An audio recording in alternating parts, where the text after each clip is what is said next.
2 থেকে 3 মিনিটের একটি ছোট গল্প শুনে যাবেন, আশা করি ভালো লাগবে। একটি ছেলে খুবই সাদাসিধা ছিল।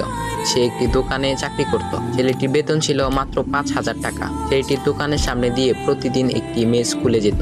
মেয়েটি প্রতিদিন বোরকা পরে যেত, কিন্তু প্রায়ই মুখটা খোলা থাকতো।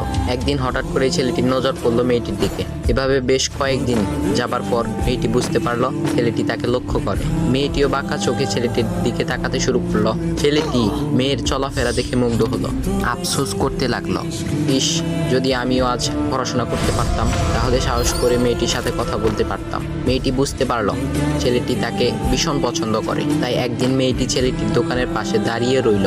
তখন ছেলেটি দুপুরের খাবার খাওয়ার জন্য দোকানের বাইরে আসে। সে চায়ের দোকানে গিয়ে 5 টাকার একটি রুটি খেয়ে পানি পান করে আসতে লাগলো।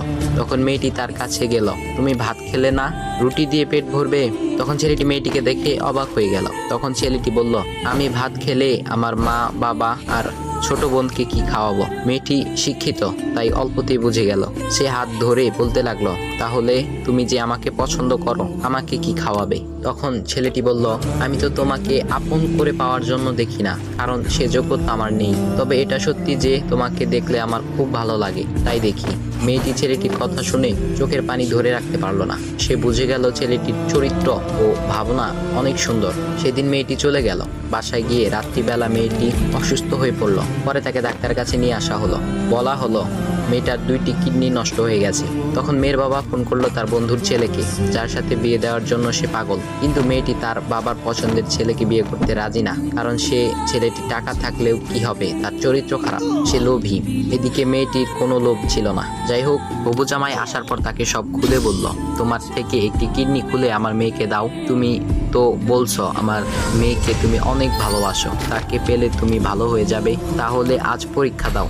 তখন ছেলেটি বলল, আমি আপনার রোগা মেয়েকে বিয়ে করতে পারবো না, আমার কি সুস্থ মেয়ের অভাব নাকি? এ বলে সে চলে গেল। বাবা তখন কেঁদে কেঁদে মেয়ের কাছে সব খুলে বলল। মেয়েটি বলল, বাবা তুমি কেঁদো না, একটা পথ এখনো আছে, আমাদের সামনে মোড়ে বড় একটা দোকান আছে না, তুমি সেখানে যাও। সেখানে যে তাইয়ুব নামের একটা ছেলে আছে, তাকে নিয়ে আসো, আমার কথা বলো। তখন মেয়েটির বাবা ছেলেটিকে নিয়ে আসলো। মেয়েটিকে দেখে ছেলেটির চোখ ভিজে পানি পড়তে লাগলো, কারণ মেয়ের বাবা তাকে সব খুলে বলেছে। তখন ছেলেটি মেয়েটিকে বলল, তুমি আমাকে একটা কিডনি দিবে? ছেলেটি বলল, কিডনি দেবার জন্যই আমি এসেছি। মেয়েটি তাকে বলল, তুমি কি চাও? ছেলেটি বলল, তুমি সুস্থ হয়ে আমার দোকানের সামনে দিয়ে যাবে, আর দূর থেকে আমি তাকিয়ে দেখবো, এই অনুমতিটুকু চাই। এ কথা শুনে মেয়েটিও ও তার বাবা তাদের চোখের পানি ধরে রাখতে পারলো না। অবশেষে মেয়েটি বিছানা থেকে উঠে ছেলেটির 2 পা জড়িয়ে ধরে বলল, এ জীবনে তোমার